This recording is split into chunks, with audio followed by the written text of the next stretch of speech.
Hi, all right, so you got some card panels stamped, embossed, heat set, and you're ready to paint. Let's go. This is like the best part because it really feels like magic coming to life. So I like to, as always, spray my paper, and because I am doing the same colors for both card panels, I'm not necessarily worrying about if one color gets into the next panel because it's the same color story. When I say same color story, it's the same, like I'm doing the same technique for both. That should have stayed. And I just want them to stick down pretty good. And so I wet both card panels down at the same time. And I'm going to start with turquoise. I know that for this, I want turquoise to be on the bottom, really tapping. And for this one, I want the turquoise to be going this way. Can't wait to see how, my favorite thing is just playing with the colors. Okay, now I can go in with my brush and just add, maybe I'll just spray, it might be easier, faster. Oh, when in doubt, just spray. That's a good, and so you can see that the pigment that won't stay on the star. See how it just kind of goes away from it, like right there. There's a star. It's not gonna, it's gonna go away. It'll usually go away. I have too much water on this, but there, you see how that just kind of, it just repels. Same thing over here. So we can really get some fun colors. Now, if it didn't repel the water, there's a trick to clean it up once it's dried. But I'm really kind of liking this a lot, actually. I'm going to move this pigment up here. So now we just got this like flat wash. And that's okay because I'm going to be adding darker blues, purples, and eventually black to the top. So I'm not really worried about the pigment right now, but I do love that texture right there. So maybe I'll add a little bit more texture. Once it dries a little bit, you're going to have that texture, which is really kind of what I want. That's my goal here, is to get some texture. Get some of that crystal to just kind of stick. Okay, I might do a tiny bit of ultramarine. I don't know if I need a lot. This is gonna really just depend on, and I'm just gonna let it mingle with the water. I'm not gonna touch it yet. Now for the purple, I want it to be, I want a fair amount of purple actually, because I'm hoping for it to get darker. It might have been easier just to dip in your brush,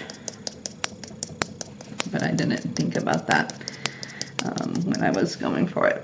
All right, now this is where the fun part comes in. I don't want the purple to get all the way down, so I'm tilting my paper. Now this one looks okay, but this, not so much. And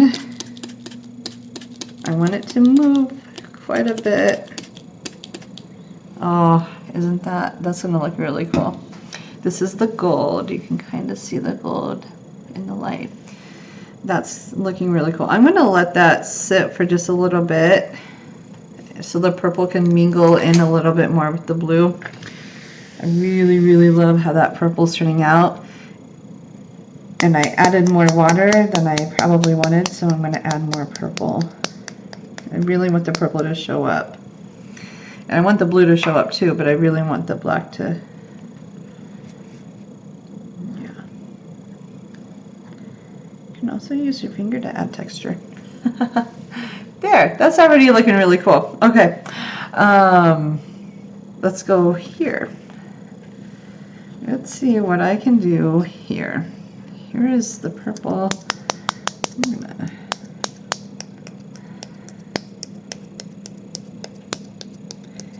And I love how every time you play with this, you get a different result. Now remember, I want the purple to go closer to the stars because I want the stars to look. But I don't want, yeah. So I'm just going to let it kind of drip. I'm going to take my brush. I'm going to move this purple back this way maybe.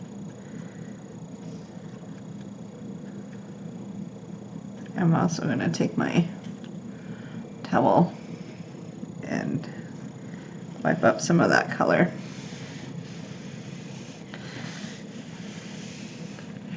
I'm really liking that too. And because I can, I'm going to put a little bit of purple on this side and a little bit of purple on this side. All right.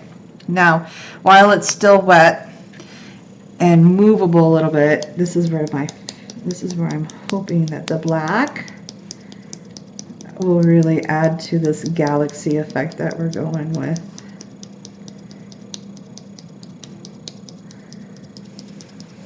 Ooh, look at that. It's gonna look awesome.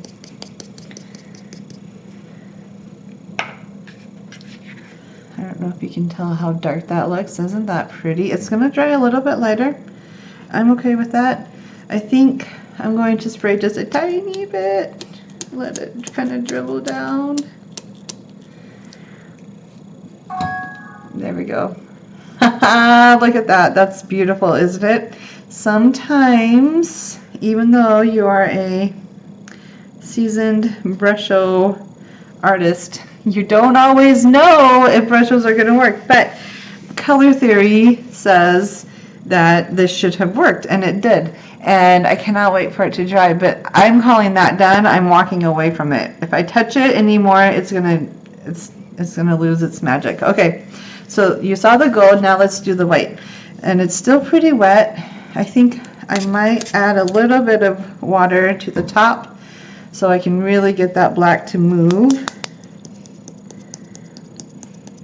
And I don't want my black to look brown, so if I see that it's starting to look a little brown, I'm going to add some more of that purple, because the black had a lot of purple in it when I was playing with it. And that's looking really pretty, but I don't necessarily want it to be brown. I want it to look purple. Okay.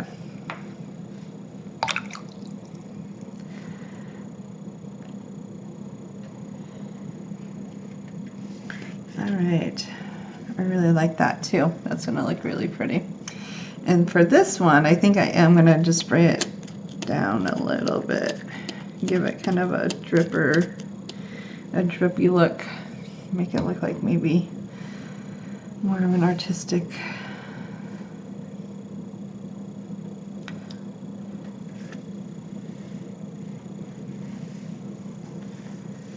I really like this.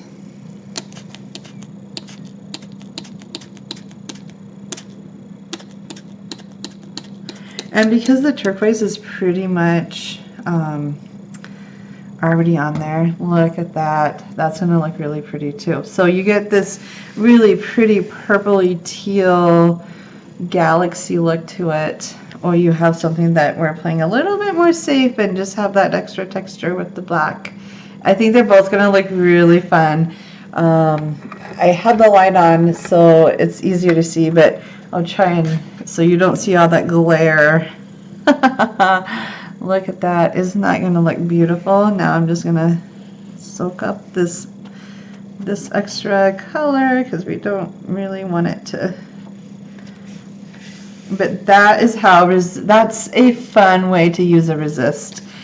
An easy way so the prep work is the hardest part, and then you're just adding color to the stamps because you already did the hardest part, which is stamping and embossing. So I hope this tutorial is helpful. Here's the stars. I'm going to go ahead and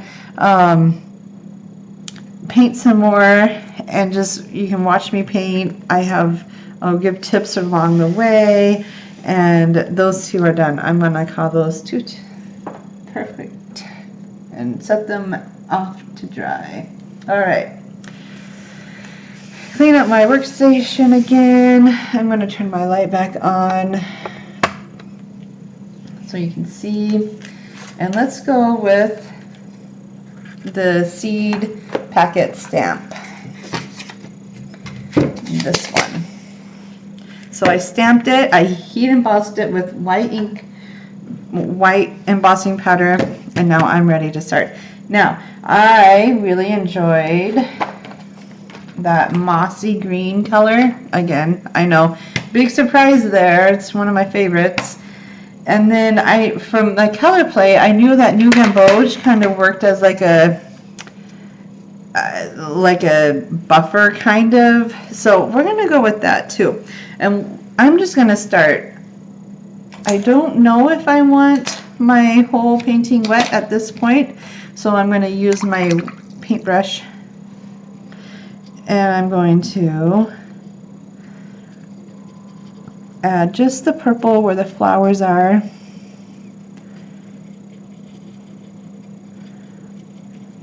And see what I like. See if I like that. I might like it and I might say, oh, nope, not so much. But let's see. And now it's going to resist, so it's going to have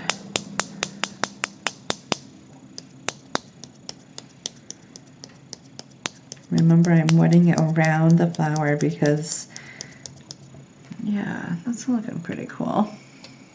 Let's see what else I can do. It's really like magic. Okay, now I really don't want a huge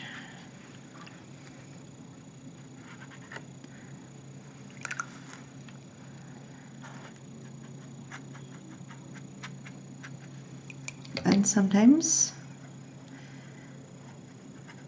it takes a couple tries to really figure out what I like, what you like.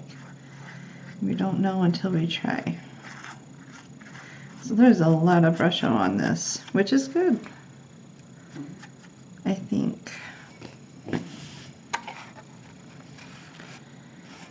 I think that's gonna look really pretty. What do you guys think? It's looking really cool already. Yeah, I really don't want any hard edges right now, so I'm just gonna wet as much as I can off. If you had a bigger brush handy, now's the time to use that bigger brush. Like my quill brush always has a lot, you can get a lot of water in one. I just don't want any hard edges at this point because I don't want to limit myself to the hard edges. Once the hard edges are established, it's hard to come back from them. So I always start with the loose edges and then work my way into the hard, dark edges. My spidey senses are telling me to use a different color than purple right now.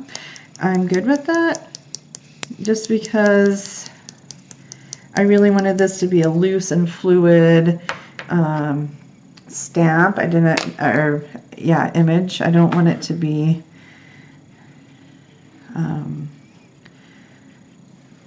I don't want it, I want it to flow, and if it's gonna flow, let it do what it's supposed to.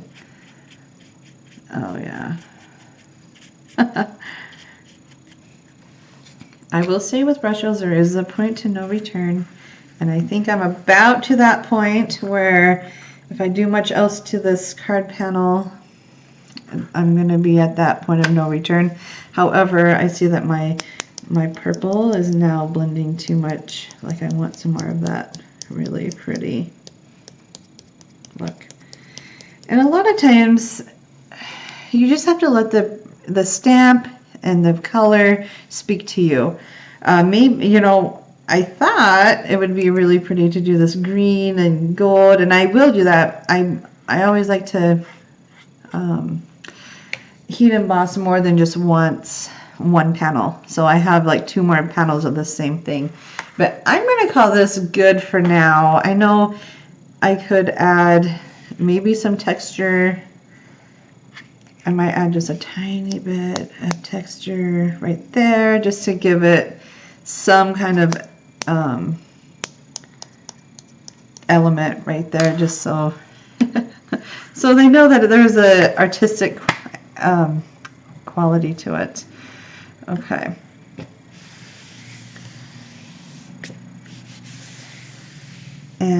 now I'm going to call that done. We can always come back to revisit it. And as long as you know what colors you used or close to the colors that you use, you can manipulate it into what you want it to do. But I really like this, and I know it's curved a little bit.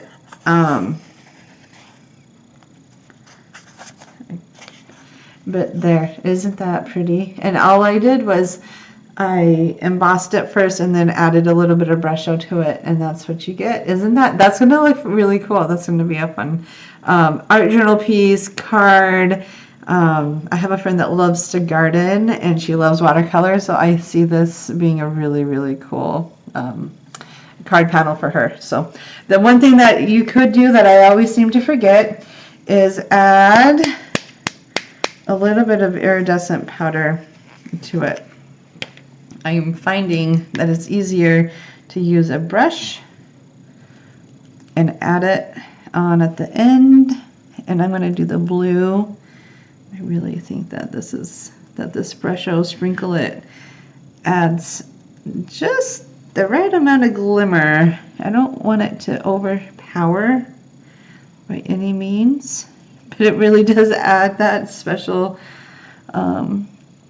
bit. And when it's clear, it will add it turns into that color. So when I put it on the purple, it looks more purple. When I put it onto the blue, it looks more blue. I really like that. I'm going to leave it. And that was called the Iridescent Flash, and I'm falling in love with that color. So anyways, I'm going to let that dry. That's going to look really pretty. Can you see the iridescent?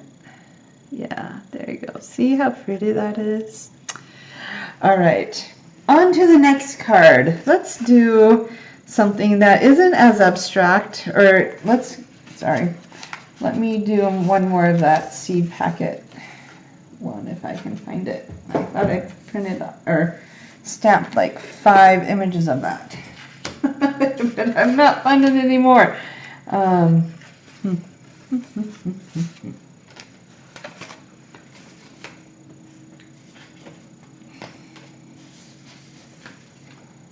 Nope.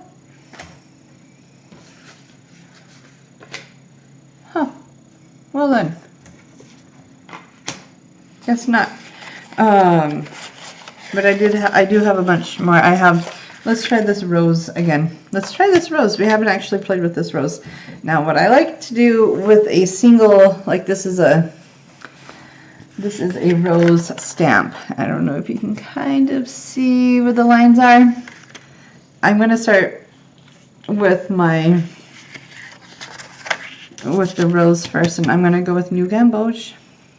And I don't really feel like spraying my whole thing because I want the rose to be one color and I want the background to be another color. And so if I know that I want that, I'm going to paint the rose first. And you guys are going to be, I really like this stamp first off. And then second, I love this technique for stamps like these because it just makes making card panels so much easier. You're not, like, the stamp and the technique is taking out all the guesswork, and it just makes it so much easier. Okay, so it's starting to look like a rose, right?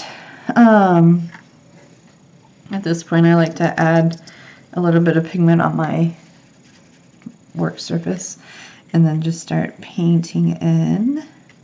I don't want to mess with that texture, but I also want to make sure that my eye can say, oh, that's a rose, even though it might be a orange rose or looks like an orange rose. It's not.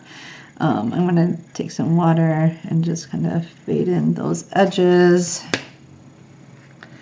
I'm going to make sure that this is nice and dark in the center. And I'm not really paying attention to my lines because that's not the point of this. I've stamped so I don't have to remember. So I don't have to paint in the lines. And then I'm going with how I feel. Like that's really pretty right there. I'm going to leave it. But I think it needs a little bit of darker right here. I really like that and that. All right, that to me looks like a rose, and there's just enough texture. And what I'm going to do is the background is going to be a lot darker, but I'm going to let that dry, and I'm going to go to my next one. My next one, I'm going to start the background first, and then go into the rose, and then marry the two together. So when one is drying, I'm working on a different one. And this is the same technique with the tulips, but a little bit easier. I would say the tulips is way more advanced probably than like a beginner's. I would say the tulips. The tulip one was probably the hardest. It wasn't bad. It was just, you have to kind of be very, very careful with Brusho with those tulips. All right, I got my outline. You know me and my moss green, so that's no surprise.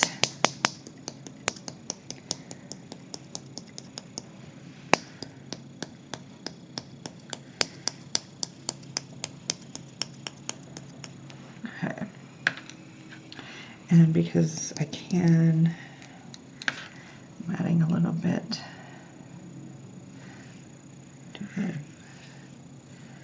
And now I'm just gonna go, I also like heat embossing because it keeps the colors out from each other. Meaning I don't have to worry about it getting into the rose too much.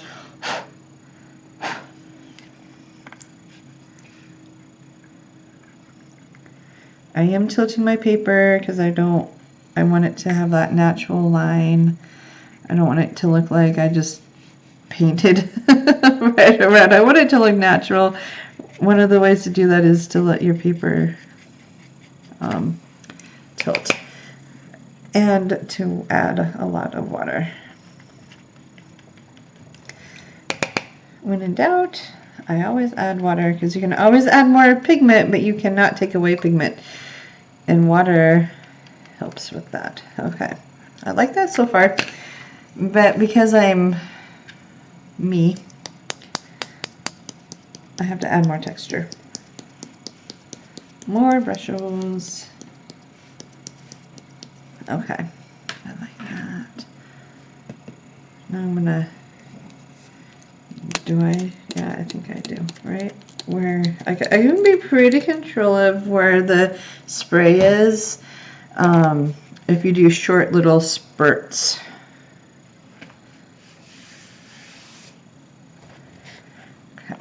Now I'm going to go to the other side. And the other side is pretty much dry, so I'm going to take my brush. Ooh, look at that purple. That's really cool. I love how this moss green has purple and greens.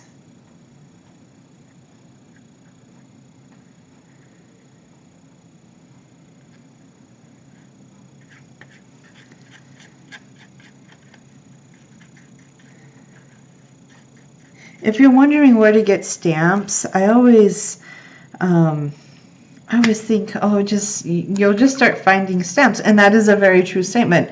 Once you start stamping, you find stamps everywhere. I found stamps at Barnes and Nobles, in their magazine section. They have like stamp magazine kits that are actually really popular, and I've gotten a couple stamps from there. And I usually get them if I like the style of the stamp, because usually an artist will design those stamps and then the magazine will come up with ideas on how to use it. Okay, so there is that green. And I think this is just dry enough that I could start painting my green, but I don't want to mess with the really beautiful oranges that I got going on right there. So, because I know green and new gamboge goes really well together, I feel pretty confident that this is going to work and this color combo is going to look pretty. If you're not confident, take some scrap pieces of paper and put those colors together and see if they mesh well. If you don't like it, then you know they're not going to work together.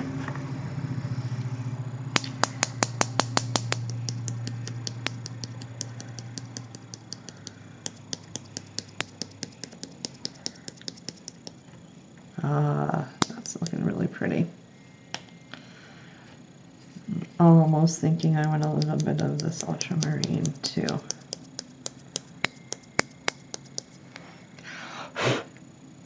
And so if you start to get, I got a little bit of powder up in my rose, I'm not gonna fret about it, I'm just gonna let it be. But I am going to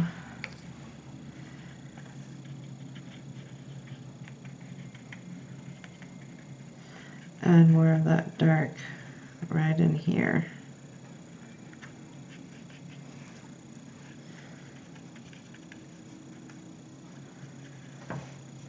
And I'm hoping by using gravity as my tool, I just added a little bit more to my work surface for spots like these. It needed an extra little bit. I got a little bit too much green right in there. I can't necessarily like take it completely out, but it'll be gone for the most part. Okay.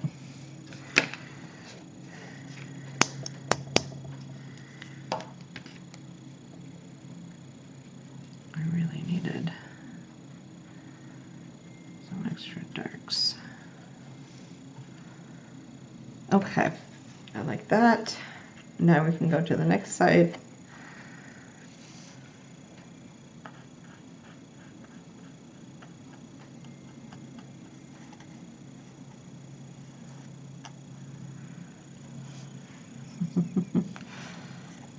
Anyways, to get stamps, I like to buy my stamps at anytime it's free. It's always a good time. I had an actual, like, there's a library in town not too far from us, about 15-minute drive, and I don't know how it happened, but they actually have like a stamp library, meaning you can go in and check out rubber stamps. So that is one way. I don't know how many libraries do that. I'd love to know in the comments if you have seen stamps at the library and have checked them out, or how that works. I do know that a lot of times garage sales will have stamps, and then I like to go to the Goodwill. The Goodwill will, I don't know how, I don't really understand how it works, but I'll buy like a bag of stamps from the Goodwill.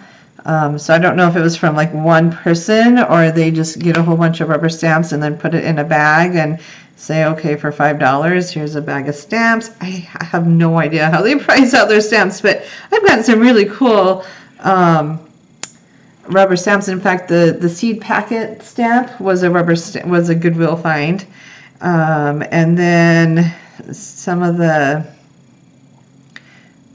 just odd and ends I'll find from the Goodwill, and I think that's awesome, man, when you can reuse someone's stamps that are done. And there's also a lot of stamp swaps. I know if you have a local scrapbook store, they usually have like a garage sale for crafters, and you can sell your stamps and get like store credit, or you can buy someone else's stamps and for a pretty good deal. But I find garage sales, tag sales, or thrift stores are really good usually to find stamps. But anyways, I really like this. I cannot wait to finish it. I think if I really wanted to, I can make the green darker, like when I squint at it. The rose is really perfect, but the greens could be darker. And I think that if I did try to do that, I would just use some black and cheat. When I say cheat, watercolorists try to not use black, but this isn't black. This is a whole bunch of different colors all mixed in together. So I say it's not black. Right? I'd love to know your opinion. Is this black? Maybe a little. I don't know. And then you don't want to add too much of the dark because then it will ruin the picture. But I do in this case think that that's going to look really pretty once it's dried. And probably same thing on the other corner. I just want to spray that way. And then if you do get black on your rose or brown, whatever, if you're fast enough, you can dab it up. And then just be careful with that edge. But that's looking really cool. Now that rose is really popping. And I think, honestly, adding a little bit more of this moss green right there. We'll kind of add it. And then my black real quick to the edge, just so it ties it in a little bit. Take my little brush. I really don't want to mess too much with the texture, but I want it to marry the edge. There, I like that. I'm going to let it be. It's definitely a moody floral, but when it dries, it's going to dry a little bit lighter, and it's going to look really phenomenal, guys. So let the stamp do the work. I say that often in my tutorials with watercolor because someone already took the time to design the stamp. All you're doing is adding color to it. That's all we're doing. That's the fun part. Okay, moving on. I will paint this rose real quick here. So that background is about done. And I think maybe we should try a red rose. What do you think? We've already tried the yellow and the yellowish orange, and that turned out really pretty. But let's go with a red. So for red,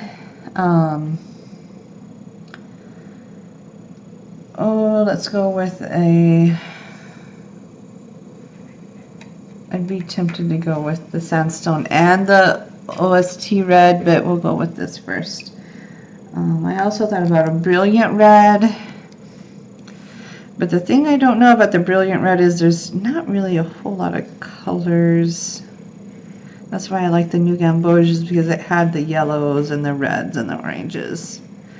I think the red, but we can try the OST red and go from there. And again, a little bit goes a long ways. All right, so now that I had the Brusho able to sit for a little bit, and I just got done sprinkling the OST red on here, I'm going to go ahead and use my paintbrush and just move that pigment around. And now I don't want to like just brush it, although I could, and I think it would look just fine. But I really want it to,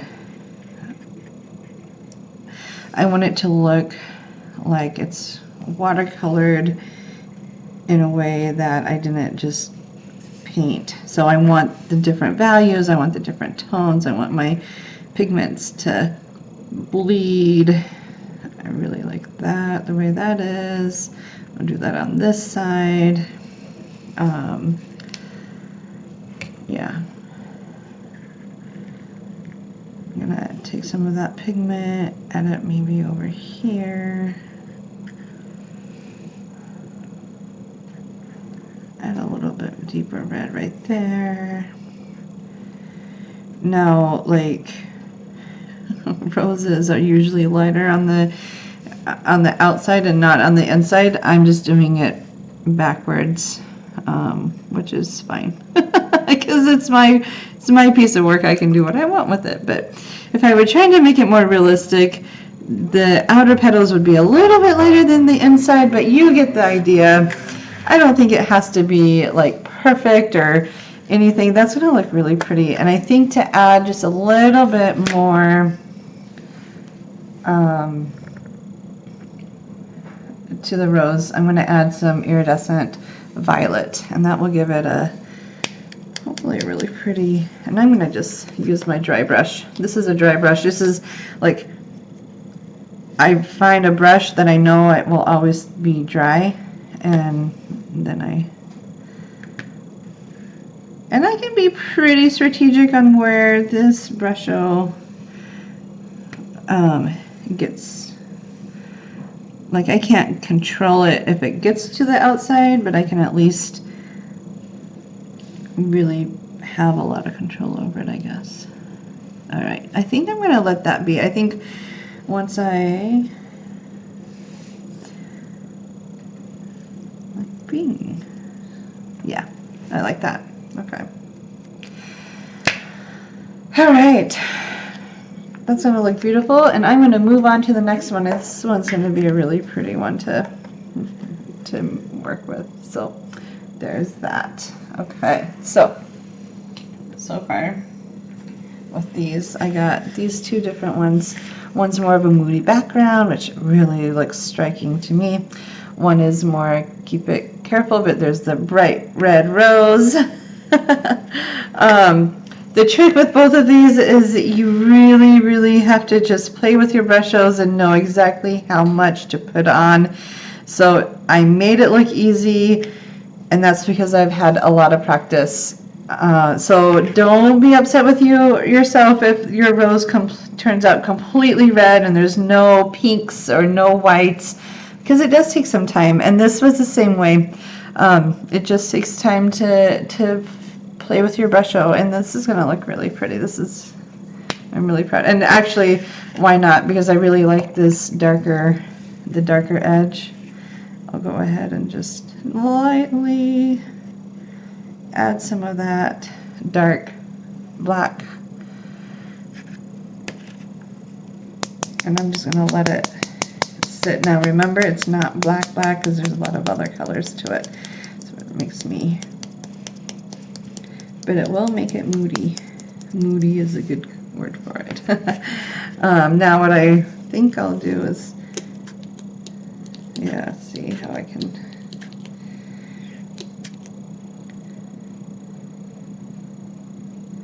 I'm just watching it kind of flow, and I can go back this way.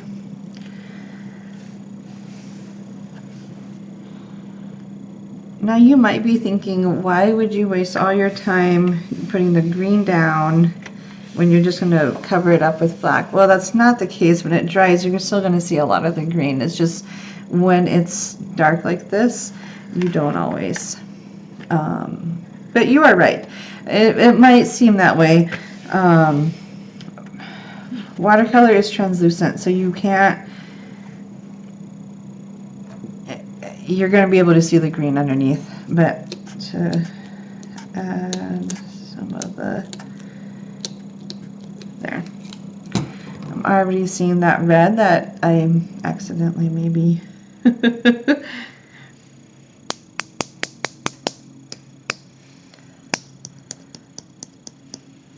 yep. I would say be very careful on that side, and if you are really good, you can just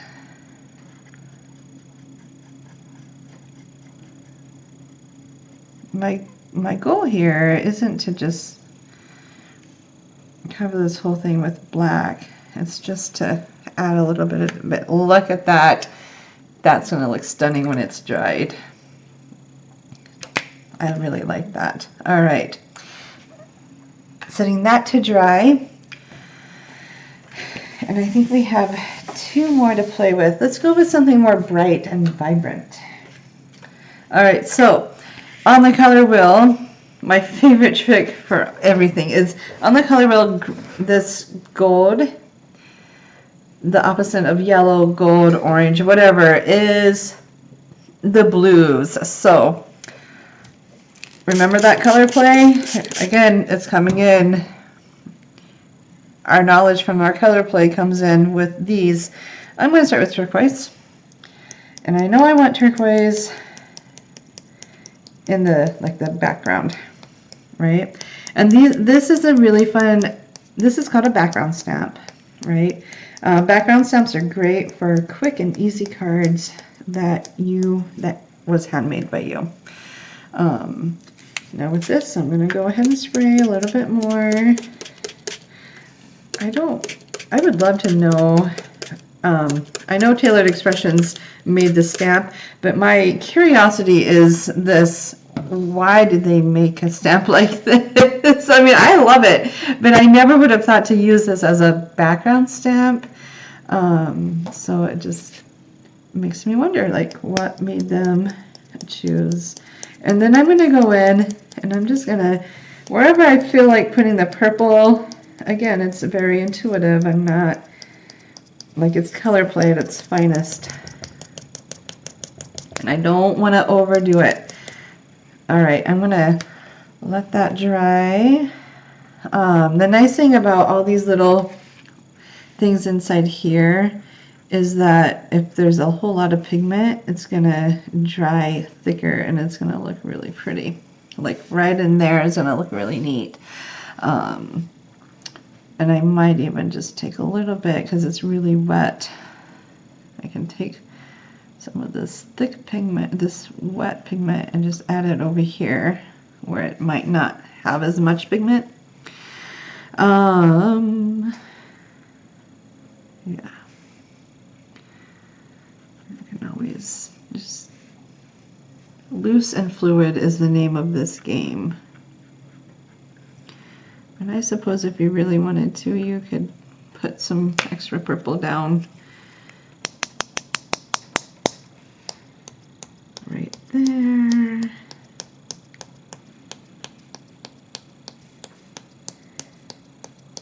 Okay. Before it dries too much more, I'm going to just let it dry. Yeah. Yep. And it'll dry, and we might have to clean it up a little bit, but so far I'm really loving this, and this reminds me of India, right? That's where mandalas came from. The gold and the turquoise, and yeah, it's really a fun one. I'm really excited to see how this turns out. Let's do one with a more warmer tone to it.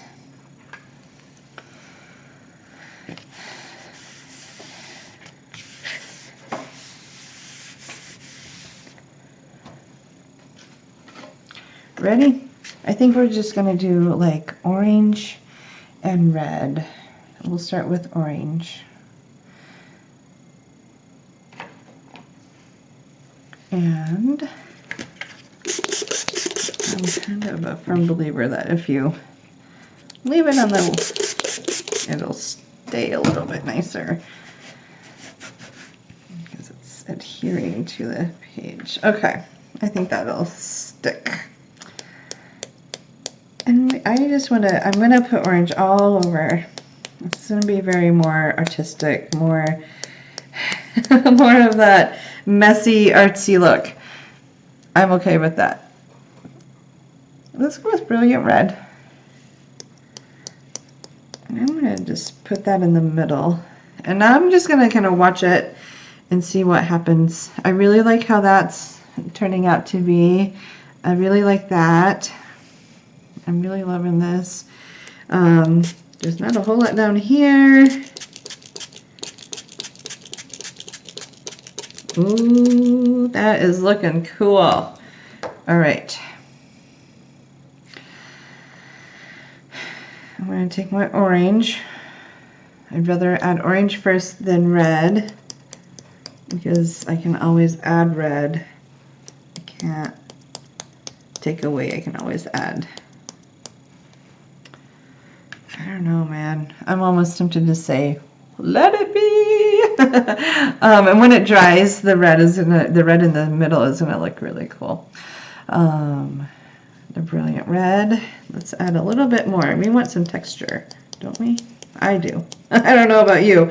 And maybe just a tiny bit down here, tiny bit right there. Oh, what the heck? One right there. There's a little bit down here. It's got to come up over there too. And it's just going to grow into this beautiful texture. It's going to dry and it's going to look really neat. Okay.